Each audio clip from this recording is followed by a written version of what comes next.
네, 반갑습니다. 네.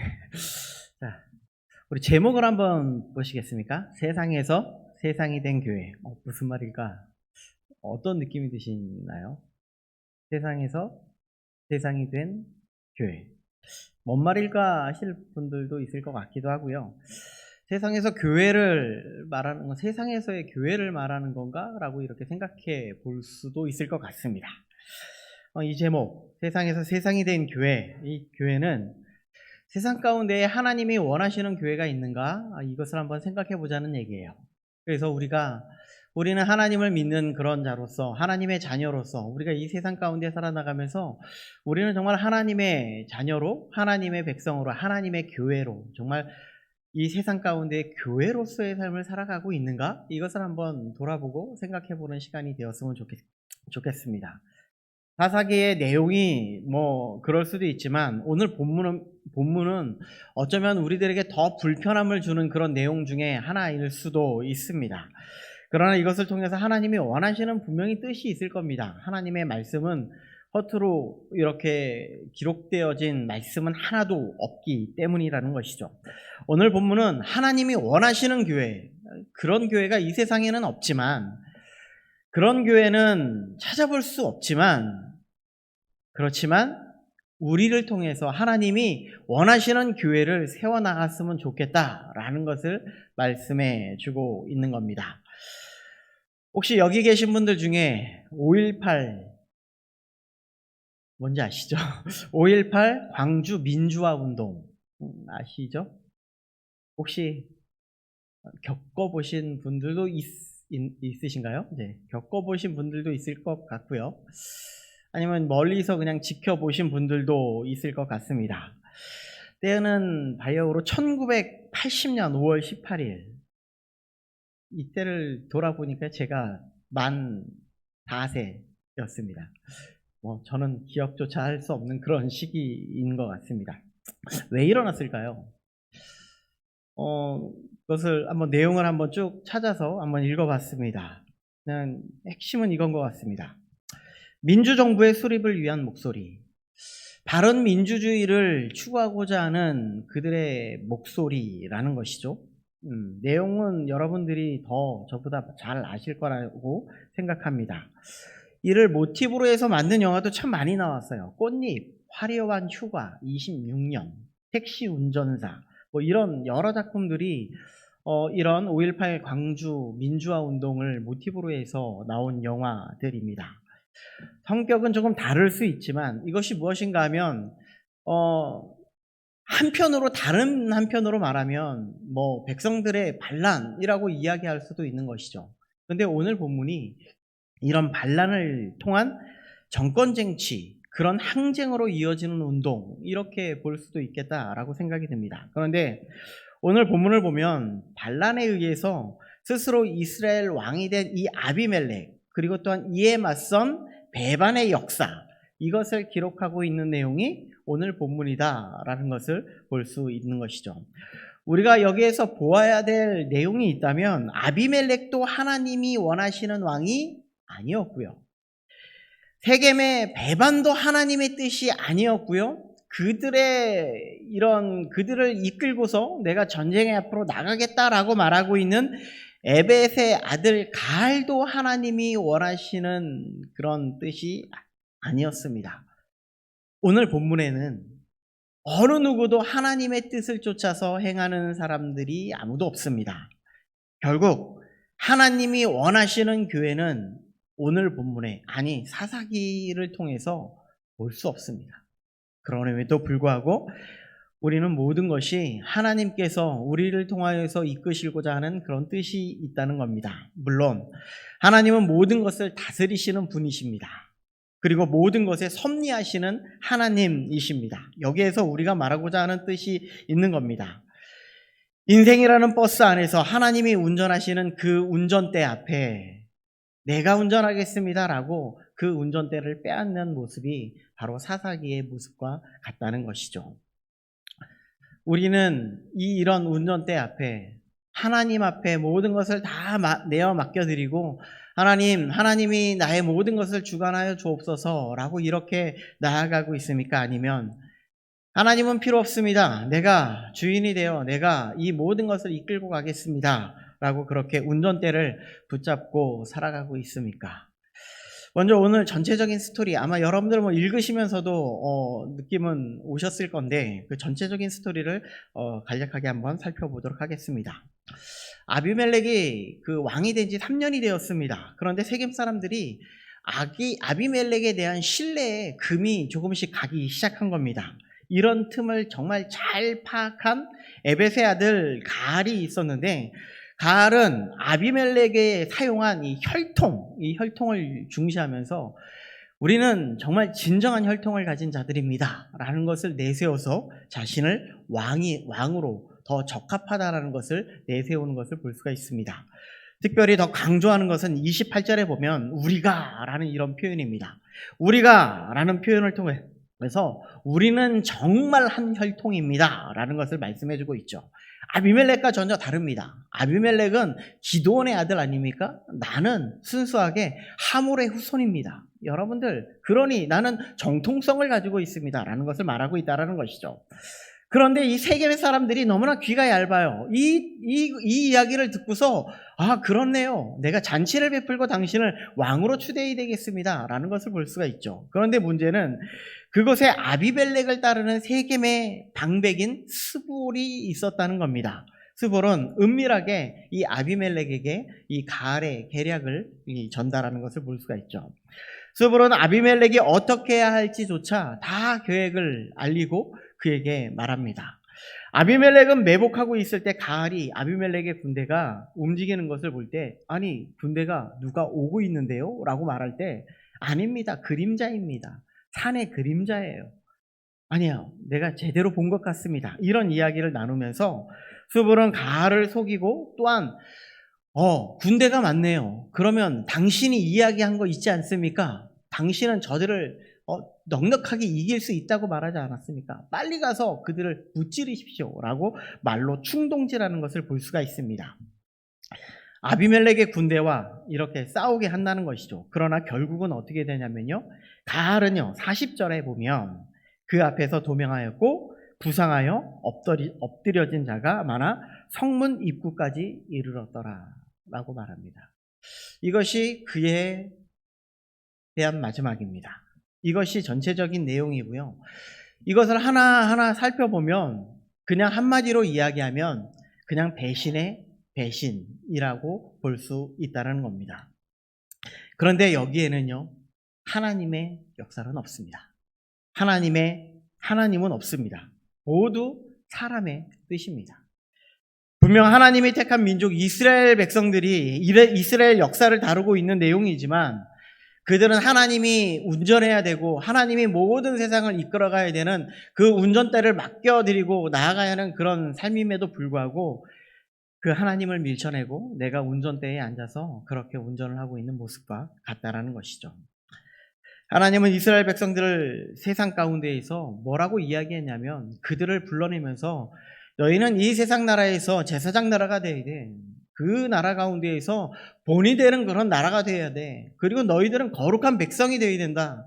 너희는 이 세상 사람들이 봤을 때 누구보다도 순수하고 누구보다도 거룩한 삶, 누구보다도 깨끗한 그런 삶을 살아나가는 것이 내 뜻이야. 너희들은 그런 백성이 되어야 한다라는 것을 말씀해주고 있습니다. 그럼에도 불구하고 이스라엘 백성들은 어느 누구도 제사장 나라다운 거룩한 백성다운 하나님의 자녀다운 그런 모습을 전혀 보이고 있지 않다라는 것입니다. 자, 그러면 우리는 이렇게 이스라엘 백성들이 제사장 나라로도 보여주지 못한 곧 교회가 교회다움을 잃어버린 모습을 무엇이라고 말할 수 있냐면 바로 버려두심이라고 이야기할 수 있습니다. 하나님의 버려두심입니다. 그래서 첫 번째로 생각해 볼 것이 있다면 바로 버려두심입니다. 22절을 한번 볼까요? 우리 한 목소리로 22절 한번 같이 읽어보도록 하겠습니다. 자, 시작. 아비멜렉이 이스라엘을 다스린 지 3년에 아주 짧은 메시지로 시작하고 있는데요. 하나님은 이스라엘을 어떻게 버려두셨는지 말씀을 통해서 분명하게 보여주고 있습니다. 아비멜렉이 이스라엘을 몇 년 동안 다스렸다고요? 3년 동안 다스렸다고요. 그런데 여기 다스렸다라는 이 표현이 참 재미있습니다. 여기 다스림이라는 이 표현을 총신대학교 교수 김지찬 교수님은 그 책을 통해서 이렇게 이야기합니다. 왕의 다스림이 아니라 왕의 폭정이다라는 겁니다. 아까 5.18 광주 민주화 운동을 이야기했는데 그 정부가 정권을 잡고 난 이후에 벌어진 사건은 바로 폭정이었다는 것이죠. 바로 이 말씀은 무엇인가 하면 백성들과 싸웠다라는 의미입니다. 백성들과 싸웠습니다. 아비멜렉은 바르게 정치를 한 것이 아니라 백성들에게 무슨 빌미를 행했는지는 모르겠지만 그들과 계속해서 싸움을 벌이고 있었다라는 것을 이야기하고 있는 겁니다. 왕이 백성들의 마음을 정말 잘 헤아렸다면 그 가운데에 평안이 있어야 합당함에도 불구하고 그 땅 가운데에는, 아니 오늘 본문에는 여기에는 어떤 것에서도 평안을 말하지 않습니다. 사사기의 패턴 너무나 잘 아시죠? 이스라엘 가운데 사사가 임하고 나면 이스라엘이 몇 년 동안 다스렸더라. 그리고 그 다음에 이어지는 표현이 있는데 그것이 몇 년 동안 평안하였더라라는 표현입니다. 샬롬이 임했어야 합니다. 3년 동안 다스림이 있었다면 그 가운데에 샬롬, 평안함이 있어야 함에도 불구하고 여기에는 그 내용이 없다는 겁니다. 무엇을 말합니까? 아비멜렉의 다스림 속에는요, 계속 불편했다는 거예요. 계속 무엇인가 찜찜하고 이것은 계속 백성들과 계속 싸움을 일으키는 그런 일이 발생되고 있었다라는 것을 우리들에게 말씀해 주고 있다라는 겁니다. 여러분, 르호보암의 임기 초기를 한번 생각해 보십시오. 여로보암을 대동한 백성들이 르호보암 앞에 와서 우리들의 짐을 좀 덜어주십시오 라는 그런 백성들의 목소리 앞에 르호보암은 어떻게 합니까? 나는 당신들을 더 무거운 것으로 다스리겠습니다 라고 한 것이 르호보암의 목소리였다라는 것이죠. 결국 어떻게 됩니까? 나라가 갈라져요. 이것이 하나님의 뜻이, 하나님이 원하시지 않고 그리고 백성들과 싸움을 일으키는 그런 모습 속에서는요, 그 가운데에 평안이 있을 수밖에 없고 그 나라는 갈라질 수밖에 없는 그런 사태가 맞이할 수밖에 없음을 말씀해주고 있다는 것이죠. 아비멜렉이 하나님의 뜻에 맞게 다스렸다면 그 땅에 분명하게 샬롬이 임했어야 함에도 불구하고 하나님은 그들을 그냥 내버려 두었다라는 것입니다. 백성들과 계속해서 싸움이 일어나도록 하나님은 그들을 그냥 버려두셨어요. 왜 그러면 이런 일이 벌어졌을까요? 그 이유가 바로 23절에 나와 있습니다. 23절도 함께 읽어보도록 하겠습니다. 자, 시작. 하나님이 아비멜렉과 세겜 사람들 사이에 악한 영을 보내심에 세겜 사람들이 아비멜렉을 배반하였으니, 어떤 영을 보냈다고 이야기합니까? 악한 영. 하나님은요, 원래 하나님의 버려두심을 계속 보여주고 있는 것 중에 하나가 무엇인가 하면 하나님이 아비멜렉과 세겜 사람들 사이에 악한 영을 보내셔서 그들을 어지럽게 만들고 있다는 거예요. 만약에 하나님이 다스리는 영, 하나님이 다스리신다고 한다면 어떤 영을 보내야 될까요? 성령을 보내야 될까요? 악한 영을 보내야 될까요? 성령을 보내는 게 합당하잖아요. 그런데 지금 하나님은 악한 영을 보내셔서 그들을 배반의 역사로 만들어버리시겠다라고 이렇게 말씀하고 있다는 겁니다. 이 성경에 이 악한 영을 보낸 사건이 여러 군데 좀 있는데요. 몇 군데만 한번 찾아서 한번 살펴보도록 하겠습니다. 먼저 사울이 하나님의 뜻에 순종하지 않자 하나님이 악한 영을 보내십니다. 제가 PPT를 좀 준비해 놨는데요. 사무엘상 16장 14절 말씀을 같이 한번 읽어보도록 하겠습니다. 자, 시작. 여호와의 영이 사울에게서 떠나고 여호와께서 부리시는 악령이 그를 번뇌하게 한지라. 사울이 하나님의 영이 떠나고 난 다음에 여호와로부터 버림을 받고 난 다음에 하나님은 악령을 그에게 보내셨습니다. 그러면서 어떤 일이 벌어집니까? 하나님의 버림받았어요. 그리고 계속해서 다윗을 죽이려고 계속 이런 일을 버리고 있는 것이 지금 사울의 모습이라는 거예요. 분쟁이 일어나는 거예요. 죽임의 사태가 이루어지고 있는 거예요. 계속해서 볼까요? 자, 열왕기상 22장 23절 말씀입니다. 이것도 같이 읽어보겠습니다. 시작. 이제 여호와께서 거짓말하는 영을 왕의 이 모든 선지자의 입에 넣으셨고 또 여호와께서 왕에 대하여 화를 말씀하셨나이다. 이 다른 곳에서 하나님은 아합을 죽게 하시기 위해서 거짓의 영을 선지자들에게 부어주셨어요. 아합이 어떤 왕이신지 아시죠? 모르시면 성경을 찾아보시기 바랍니다. 아합을 죽이시기 위해서 하나님 앞에 악한 자로서, 하나님 앞에 바르게 행동하지 않는 자로서 하나님은요, 이 거짓의 영을 부어주셔서 아합을 죽게 만드시는 거예요. 신약의 사례도 한번 살펴보면 좋을 것 같아요. 데살로니가후서 2장 11절과 12절 말씀인데요. 네, 이것도 한 목소리로 한번 읽어보도록 하겠습니다. 자, 시작. 이러므로 하나님이 미혹의 역사를 그들에게 보내사 거짓 것을 믿게 하심은 진리를 믿지 않고 불의를 좋아하는 모든 자들로 하여금 심판을 받게 하려 하심이라. 무엇인가 하면요, 하나님께서 미혹의 역사를 그들에게 보내서 거짓 것을 믿게 한다는 거예요. 이것이 바로 무엇인가 하면 악한 영의 역사는요, 거짓 것을 믿게 하고요, 거짓 선지자들을 믿게 하고요, 거짓의 영을 믿게 하는 그런 일이 발생된다라는 것을 이야기합니다. 그런데 그들의 결국은 어떻게 될까요? 사울도 마찬가지이고요, 아합도 마찬가지이고요, 거짓을 믿는, 진리를 믿지 않고 불의를 좋아하는 사람들에게 하나님이 지금 말씀하고 있는 것은 무엇인가 하면 바로 심판이라는 것을 이야기하고 있다는 거예요. 지금 오늘 본문에서는 그것이 무엇으로 나타나고 있습니까? 이런 악한 영을 통하여서 나타나고 있는 것은 바로 배반의 역사, 이것을 나타내주고 있다는 것을 말씀해주고 있다는 것이죠. 다음 시간에 다음 이 후반절의 말씀에 보면 아비멜렉에 하나님이 심판하시는 것을 볼 수가 있습니다. 이것이 하나님이 이 배반의 역사로 나타나고 있는 악한 영을 통해서 이루고자 하는 그런 뜻이라는 것을 말씀해주고 있다는 거예요. 하나님의 버려두심은요, 무엇인가 하면 죄를 미워하시고 그 죄로 말미암아 심판을 받게 하신다는 거예요. 하나님은 죄를 미워하십니다. 그렇기 때문에 그 죄 가운데 걸어가고 있는 악한 영에 사로잡혀 있는 그들의 모든 삶을 하나님은 심판하시길 원하신다라고 이렇게 말씀하고 있다는 것이죠. 그런데 혹여 하나님이 불의하시다고 말씀하실 수도 있지 않습니까?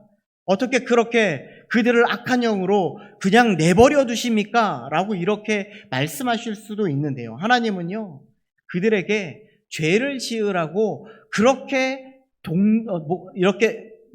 이렇게 몰아치지 않으셨습니다. 말씀하시지 않으셨다는 말씀이에요.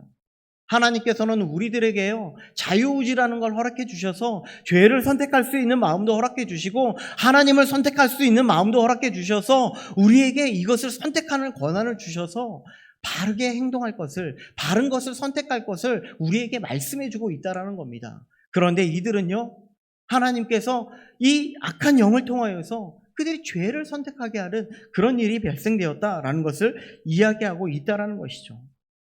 이런 길을 걸어갈 때 그들은 어떤 길을 걸어갑니까? 죄의 종, 악한 영에 의해서 지배를 받게 되는 그런 종이 되었음을 말씀해 주고 있다는 것이죠. 우리들 가운데는요, 늘 죄 가운데 딱 놓여 있음을 우리는 알아야 됩니다. 그런데 그 가운데에 죄를 선택할 수도 있습니다. 그런데 하나님이 원하시는 것은, 하나님은 우리를 통해서 하나님을 선택하고 그분이 기뻐하시는 뜻을 선택해라 라는 것을 말씀해주고 있다는 것이죠. 이것이 우리가 이 세상 가운데 살아가면서 참된 교회로서 삶을 살아나가는 그 길임을 말씀하고 있는 겁니다. 우리는 죄를 선택한다면 이 세상 가운데 아무리 우리들이 선행을 행한다 할지라도, 우리가 도덕적으로 깨끗하다 할지라도, 우리가 열심히 있다 할지라도 이 세상 가운데에서 참된 교회로서 그런 모습을 보일 수 없음을 우리는 알아야 된다는 것이죠. 그러면 이 악한 영을 통해서 하나님이 하시고자 하는 일은 과연 무엇일까요? 바로 심판입니다. 우리 아까 조금 전에 읽었던 이 고린도후서 2장 12절 말씀을 다시 한번 읽어보도록 할게요. 고린도후서 2장 12절 말씀입니다. 12절 말씀입니다. 자, 시작. 진리를 믿지 않고 불의를 좋아하는 모든 자들로 하여금 심판을 받게 하려 하심이니라. 하나님의 마지막은요, 다 심판의 역사로 귀결됨을 말씀하고 있다라는 거예요. 미혹의 역사, 거짓의 역사, 악한 영의 역사, 이 모든 것을 쫓아 그들을 가운데에 그들을 쫓아가고 그들을 믿는 모든 자들에게 하나님이 역사하신 것은 다 심판입니다. 누구를 심판하고자 하실까? 오늘 본문에서는요, 다음 세겜과 이 에베스의 아들 가를 심판하시고자 하는 하나님의 뜻이 계시다라는 것을 말씀해주고 있고요. 다음 시간에 볼 내용은 바로 아비멜렉을 하나님께서 심판하시겠다라고 말씀하고 있는 겁니다. 자, 먼저 그러면 우리는 세겜의 심판에 대해서 세겜이 어떤 죄를 지었기에 이런 심판을 하고 있을까요? 바로 우상의 힘을 빌어서 이스라엘을 통치할 왕을 세우고 있었다는 거예요. 지난 시간에도요, 아비멜렉을 이 왕으로 세울 때에요, 이 하나님 앞에 제단으로 드린 그 우상의 제물을 가져다가 그를 왕으로 삼는 것을 볼 수 있고요. 오늘도요, 말씀에 보면 이 잔치를 베풀면서 우상의 제단 앞에 그들이 그 왕으로 세우는 것을 볼 수 있다는 것입니다. 그들이 잘못된 선택, 세겜 사람들은 그들이 원하는 왕, 곧 아비멜렉을 왕으로 세우고 또 다른 자 가를 선택해서 그들이 원하는 왕으로 세우는 이런 잘못된 선택을 통하여서 하나님의 심판을 받게 하시겠다 말씀하고 있는 것이죠. 하나님은 이런 세겜을 심판하심이 오늘 본문의 목적임을 말씀해주고 있다는 말씀입니다. 25절에 보면 세겜 사람들이 산들의 꼭대기에 사람을 매복시켜 아비멜렉을 엿보게 하고 그 길로 지나가는 모든 자를 다 강탈하게 하니 어떤 사람이 그것을 아비멜렉에 알리니라. 이 아비멜렉의 불만을 가진 자들이 매복하고 있다가 지나가는 사람들의 것을 강탈합니다. 이건 뭐냐면요, 아비멜렉의 목숨을 노리고자 또한 기회를 엿보고 있는 것을 볼 수가 있는데, 바로 아비멜렉에 대한 배신을 의미하고 있는 거예요. 얼마나 정말 아비멜렉이 이 세겜 사람들과 이 싸움이 계속 일어나고 있었으면 정말 그것이 얼마나 불평이 되어서 지나가는 사람을 강탈하게 하고, 그리고 이 아비멜렉을 계속해서 엿보면서 그를 정말 제거할 그런 기회를 노리고 있다는 것이라는 것이죠. 이 세겜 사람들은 그들이 원해서 아비멜렉을 세웠음에도 불구하고 이제는 아비멜렉이 자신의 뜻과 맞지 않는다는 이유로 그들을 배반하고자 하고 있다는 겁니다. 그런데 어떤 사람은 아비멜렉에게 이것을 알리는 것을 볼 수가 있죠. 이것은 그들 스스로도, 세겜 사람들 스스로도 하나가 되지 못하는 것을 말씀하고 있다는 겁니다. 왜 그럴까요? 악한 영이 그들을 분열하고 있다는 거예요. 우리는요, 이 주님의 교회, 하나님의 교회, 이 길신교회를 우리가 섬기면서 우리들은 정말 사단의 영에 정말 우리는 무너지지 않기를 위해서 정말 힘써 기도해야 합니다. 하나님 앞에 참되게 기도해야 되고, 우리가 하나로 주님의 그 그리스도의 뜻 가운데 하나로 세워짐을 위해서 기도할 수 있는 우리들이 되어야 함을 말씀해주고 있다는 것이죠. 우리가 하나님의 복음 가운데 설 때, 혹여 우리가 복음으로만 세워져 가야 함에도 불구하고 우리는 이 복음조차도요, 우리가 각자 원하는 복음으로 말하고 있음을 우리는 알아야 합니다. 잘못된 복음을 우리들이 알아서 그것을 전하면 안 된다는 것을 말씀해주고 있다는 거예요. 하나님이 이 세상 가운데 교회가 참된 교회로 서지 못하는 일이 되어서는 안 됨을 말씀해주고 있다는 것이죠. 예수님 시대에도 보면요, 이 유대인들이 왜 예수 그리스도를 십자가에 못 박는 일이 발생이 되어지냐면 자신의 기득권 때문에 그래요. 내 것을 빼앗길 것을 두려워하여 이 모든 것을 그들을 다 넘기는 것을 볼 수가 있습니다. 내일 볼 사도행전 그 내용도 보면요, 자신의 데살로니가에서 자신의 기득권을 빼앗길 것을 두려워하여서 지금 이 바울의 일행들에게 어려움을 주는 것을 볼 수가 있습니다. 마찬가지입니다. 이 세상에서도요, 내 기득권, 이것을 빼앗길 것을 두려워하여서 지금 상대방을 하나님의 복음을 외면하는 경우도 너무나 많이 있음을 우리는 알아야 된다는 것이죠. 자신들의 이익만 추구하며 살아나가는 자들이 되면 안 된다는 것입니다.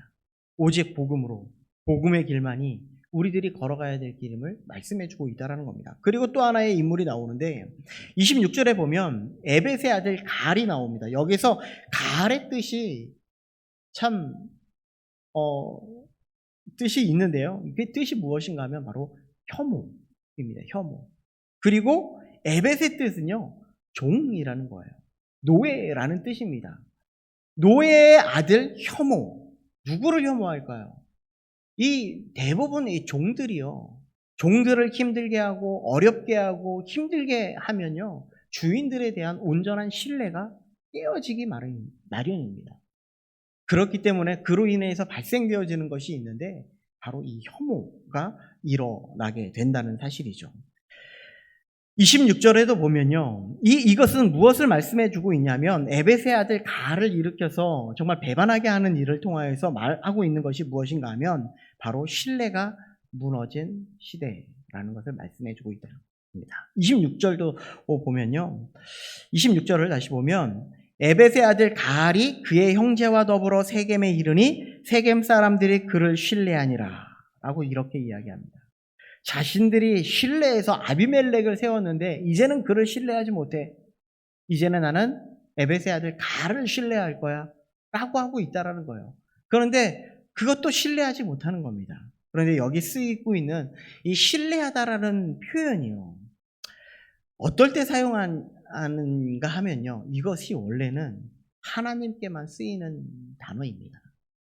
열왕기하 18장 5절 말씀도 제가 준비했는데요, 같이 한번 읽어보도록 하겠습니다. 자, 시작.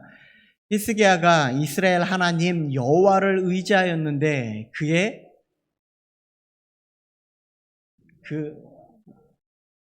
아멘. 제가 잘 안 보이네요. 죄송합니다. 여기에서 신뢰하다라는 표현이 어떤 걸까요? 바로 의지하다입니다. 여호와를 의지하다. 여호와를 의지하였는데 이 표현이 바로 신뢰하다라는 의미를 담고 있는 내용입니다. 또 한 군데 볼까요? 시편 4편 5절 말씀입니다. 이 말씀도 같이 읽어보겠습니다. 시작. 의의 제사를 드리고 여호와를 의지할지어다. 우리에게 하나님께서 원하시고 있는 것은요, 바로 하나님을 의지하는 것, 여호와를 신뢰하는 것, 이곳 말고도요, 여러 군데에 이런 의지함의 표현이 너무나 많이 나타나고 있습니다. 그런데 지금 오직 하나님만을 의지하고 하나님만 붙잡고 살아나가는 이 시대가 되어야 함에도 불구하고 지금 누구를 의지하고 있습니까? 처음에 아비멜렉을 의지하더니 이제는 갈을 의지합니다. 그리고 오늘 후반부에 나오는 모든 이야기가 모두 어떻게 이런 잘못된 것을 의지하는 너희들을 내가 심판하겠다라는 내용이라는 것이죠. 이것이 바로 악한 영이 사람의 마음을 미혹하게 하고, 그리고 그 마음속에 배반을 일으키고, 또한 자기들끼리 이런 서로 물고 뜯는 그런 심판하는 일이 발생되게 된다라는 것을 말씀해 주고 있다는 것이죠.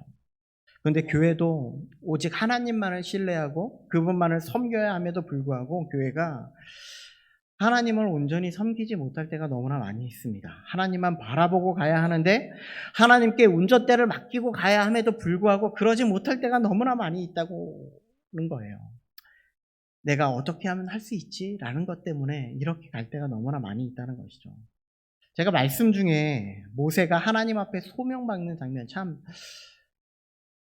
이 장면이 마음속에 은혜가 많이 됩니다. 모세가 떨기나무를 발견하죠. 그 가운데에 한 발짝 한 발짝 다가가요. 그런데 뭐라고 하나님이 말씀하십니까? 이리로 가까이 오지 말아라. 그리고 또 한 번 이야기를 해요. 내가 선 곳은 거룩한 곳이니 이곳에서 신발을 벗어라. 여기에서 신발을 벗다라는 의미가 어떤 의미냐면요, 너를 내려놔라. 내가 의지하는 것, 내가 욕심 부리는 것, 내가 생각하는 것, 내가 계획하는 것 다 내려놔라. 너를 이끌어갈 분은 오직 나 하나님 한 분뿐이야. 그러니 너는 모든 것을 다 내려놓고 모든 것을 하나님만 의지하고 바라봐. 그래서 그에게 증거로 주신 것이 지팡이였다는 거예요. 모세에게도 이렇게 하나님께서 부르시면서 하나님의 자녀로 부르시면서 하나님의 백성으로 부르시면서 그에게 하나님만을 의지하고 모든 것을 다 내려놓으라고 말씀하시는 것처럼 우리에게도 이렇게 하나님의 자녀로 부르실 때 이 모든 것을 말씀하고 있다는 겁니다. 제가 좋아하는 말씀이 있습니다. 수고하고 무거운 짐진 자들아 다 내게로 오라. 내가 너희를 쉬게 하리라. 이 말씀 쉽게 말씀드리면 너 의지하지 말고 나를 통해서 쉼을 얻어라. 이 말씀을 하고 있는 거예요. 우리는 무엇을 의지하고 있습니까? 우리는 정말 이 세상을 살아가면서 정말 우리의 마음조차 우리가 하나님을 정말 온전히 신뢰하고 의지하고 붙들고 살아나가는 것조차 하기가 너무나 힘들어요. 그래서 잠언서는 이렇게 말씀하고 있죠. 무릇 지킬 만한 것보다 더욱 내 마음을 지키라. 생명의 근원이 이에서 나뉩니다. 우리의 마음속에 하나님을 믿는 이 마음을 정말 온전히 지켜서 내가 다른 것을 붙잡지 않고 다른 것을 의지하지 않고 오직 우리의 인생 가운데에 우리의 운전자가 되어주시는 하나님만 의지하면서 내가 그곳에 그냥 타서 정말 너무나 쉽게 그렇게 가기만 하면 되는데 우리는 그런 마음조차 자꾸 흔들리고 무너지고 쓰러짐을 말씀해 주고 있다는 것이죠. 우리는 사도행전에 나타나는 교회처럼 우리가 주님의 길신교회가 하나님 앞에 서로 교제하고 떡을 떼며 나눔을 실천하고 하나님을 찬양하고 그리고 또한 예수 그리스도의 복음을 증거하고 그 가운데에 온전히 세워질 수 있는 모든 것을 그런 참된 교회로서 모든 것을 내려놓고 십자가에 예수 그리스도만 의지하는 그런 모든 성도님들 될 수 있기를 주님의 이름으로 축복드립니다. 기도하겠습니다. 사랑해 주님 너무나 감사합니다. 오늘도 하루를 살아나가면서 얼마나 내 뜻 가운데 내 마음만 내 것만을 주장하며 그렇게 살아갔습니까? 주님 우리들을 용서하여 주시고 우리의 모든 운전대를 붙잡고 계시는 그 하나님을 의지하고 붙잡고 신뢰하며 나아갈 수 있는 우리들이 될 수 있도록 인도하여 주옵소서. 그 가운데에 우리에게 참된 쉼을 허락해 주신다는 하나님의 말씀처럼 우리들도 예수 그리스도로 말미암아 참된 평안을 누리며 살아갈 수 있도록 인도하여 주옵소서. 예수님의 이름으로 기도드립니다. 아멘.